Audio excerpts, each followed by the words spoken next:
లక్ష్మీదేవి గణేశుని చెక్కిన నాణేలను ఇంట్లో ఉంచుకోవడం వల్ల అనేక ప్రయోజనాలు చేకూరుతాయి. హిందువులకు శాస్త్రాలపై అపారమైన విశ్వాసం. అన్ని శకునాలు మరియు నివారణలు జాగ్రత్తగా గమనించబడతాయి. మీరు కూడా ఆ టైపు అయితే లక్ష్మీ కాసు గురించి మీకు తెలుసు. కుబేర లక్ష్మి సంపదకు అసలు మూలం. లక్ష్మి కృపతో మీరు ఖచ్చితంగా సుసంపన్నమైన జీవితాన్ని గడపవచ్చు. కొందరికి ఎంత సంపాదించినా డబ్బు చేతికి రావడం లేదు. వారు ఖచ్చితంగా వెండి నాణేలు ఉంటే బాగుంటుంది.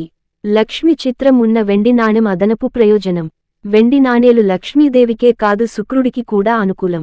మీరు డబ్బు మరియు బంగారం ఉంచే చోట వెండి నాణేలను ఉంచితే డబ్బు పెరుగుతుంది.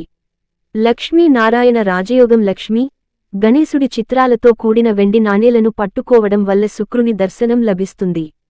ముగ్గురి ఆశీస్సులు లభిస్తే ఆర్థిక ఇబ్బందులు ఉండవు.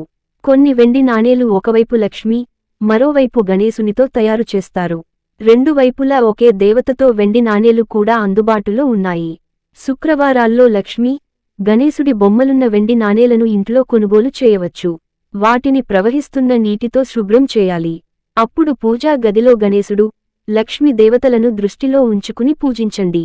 సాయంత్రం పూజానంతరం ఆ నాణేలను తీసివేసి 25 పైసలు లేదా 50 పైసలు, 1 రూపాయికి సమానమైన 7 చిన్న నాణాలు ఉంచాలి.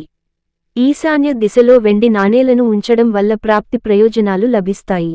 ఆ 7 చిన్న నాణేలను తోటలోకి తీసుకెళ్లి పాతిపెట్టండి. అది కూడా రాత్రిపూట చేయాలి. మీకు తోట లేకపోతే మీరు దానిని పూల కుండలో ఉంచవచ్చు. ఈ కర్మను జాగ్రత్తగా చేయండి. ఈ వ్రతం చేసిన తర్వాత మీరు ఆర్థిక వ్యవస్థలో మెరుగుదల కనిపిస్తే మీరు భిక్ష ఇవ్వాలి. పేద పిల్లలకు చదువులో సహాయం చేయండి. ఐశ్వర్యం వచ్చిన తర్వాత కొందరు తల, కాళ్ళు తెలియకుండా నాట్యం చేస్తుంటారు. వారి సంపద నిలువదు, సగం పోతుంది. ఇంటిని ఎప్పుడూ శుభ్రంగా ఉంచుకోవడానికి జాగ్రత్తలు తీసుకోవాలి. భగవద్గీత చదవడం ద్వారా మీ మనస్సును పవిత్రంగా ఉంచుకోండి. నిజానికి లక్ష్మిని ఆరాధించడం మరియు ఆశీర్వాదం పొందడం అనేది సాధారణ విషయానికి, కానీ దానిని నిర్వహించడం కష్టం. జాగ్రత్తగా చేయండి. ఈ వీడియో మీకు నచ్చినట్లయితే వీడియోని లైక్ చేసి సబ్స్క్రైబ్ చేసి శ్రీరాముని కృపను పొందగలరు. జై శ్రీరామ్.